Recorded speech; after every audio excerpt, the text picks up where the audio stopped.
Monkey.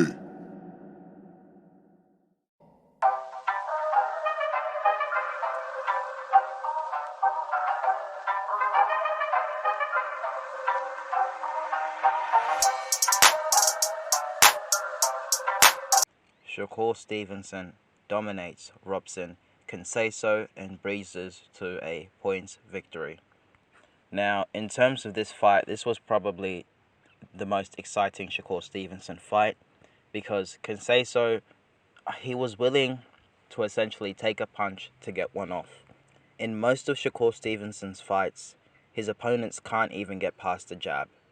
Now, Conceicao didn't really get much off because Shakur Stevenson is extremely sound defensively. In terms of defensive fighters, I think Shakur Stevenson is the best defensive fighter.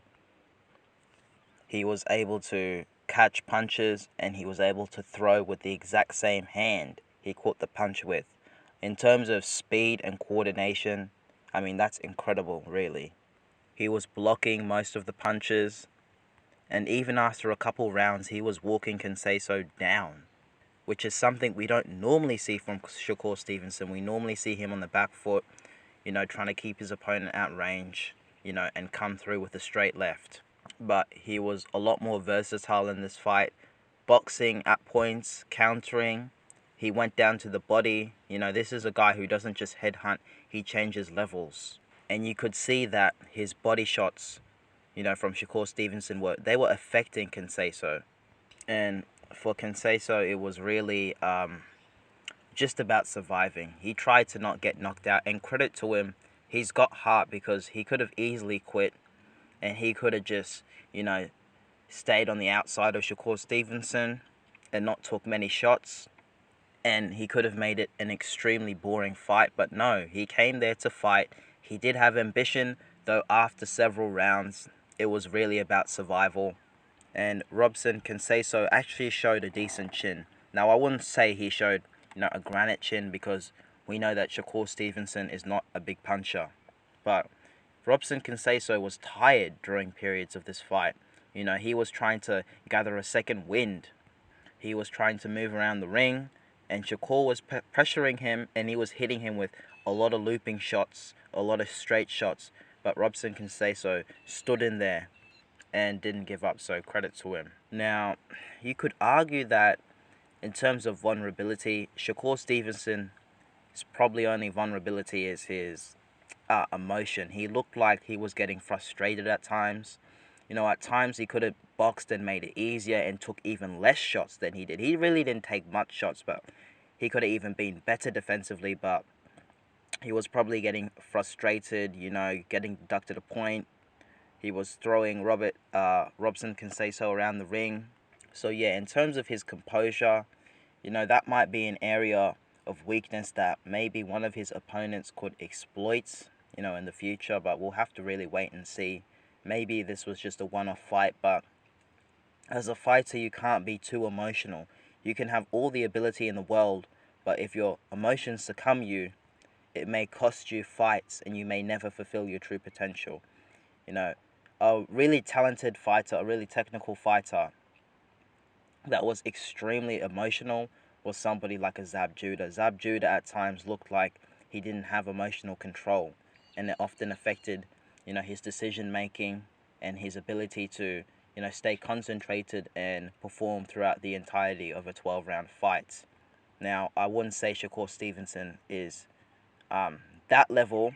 I wouldn't say he's that bad in terms of his lack of emotional control, but hey, it's just pointing out maybe an area he could improve. But Shakur took a few shots on the chin, and he showed a pretty decent chin. Once again, he's never really been in there with a big puncher who could fully test his chin, but he took a few shots on the chin, not many, and his chin held up pretty well. It will be interesting to see if he moves up to 135 pounds, calling out Devin Haney and George Kambosos. I mean, the Devin Haney fight would be probably Shakur's toughest fight, in my opinion, because these are two extremely technical fighters. Shakur Stevenson is clearly a person who has extremely high confidence. I've seen footage of when he was, in the dressing room and he was warming up, and he was like, essentially, I'm the best fighter in front of Terence Crawford. Terence Crawford, the number one pound for pound, is hearing Shakur Stevenson tell him that, I'm the best fighter in the world. And you have to believe that. I made a video, yesterday, saying that Shakur Stevenson is the best boxer in the world, in my opinion. In terms of technical ability, I said that he's a future pound for pound number one, in my opinion. So for him to have the audacity to say that in front of Terence Crawford, who most people have him as their number one pound for pound, at least not one, if not number one, they have him at number two pound for pound. For him to say that I'm the number one pound for pound fighter shows that he's got extremely high confidence in his ability. Now, there were question marks whether Shakur Stevenson lacks discipline, that he didn't make weight. And listen, we don't fully know. Maybe it's just that he's completely outgrown the weight. Some people will see it from that perspective and say, well, it's just too hard of a weight cut. And others will see it as a situation, well, no, you could have been, more prepared. He should have been more disciplined.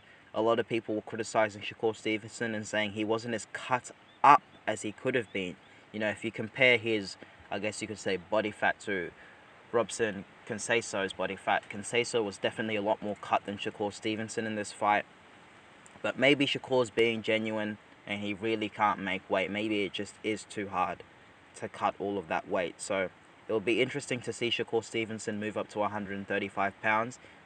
He did call out Devin Haney, but for some reason I feel like that fight is several years down the line, because Haney is going to, fight Kambosos in the rematch. I think he'll beat Kambosos personally. And then after the Kambosos fight, let's say he wins, he'll fight Lomachenko.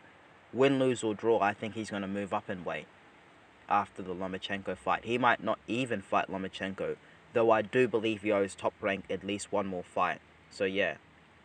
Even though he did call out, the likes of Devin Haney and Kambosos, Kambosos also said or insinuated that he may retire if he doesn't win the Devin Haney fight, and I do believe that Haney's going to move up to 140, if not after the rematch against Kambosos, then after a potential fight with Lomachenko.